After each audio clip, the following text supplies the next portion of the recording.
Today is March 3rd, 2026, and today is Tuesday within the second week of Lent Year A.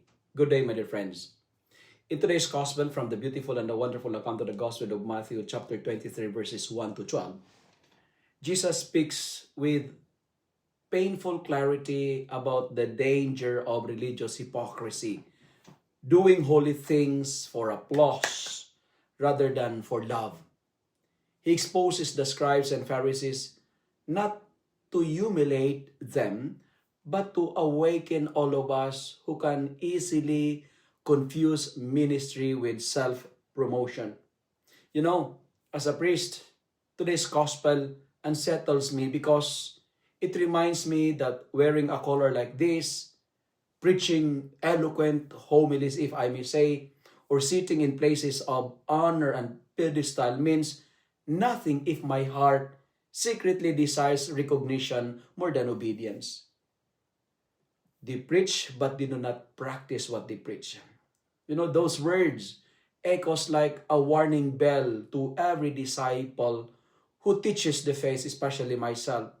Christ redirects our gaze from titles to towel, from prestige to service, from being called rabbi to being a brother among brothers. The greatest in the kingdom is not the most visible, but the most faithful, not the most uploaded, but the most humble.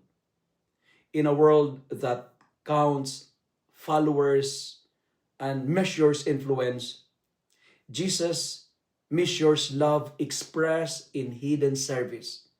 He reminds us that we have only one teacher.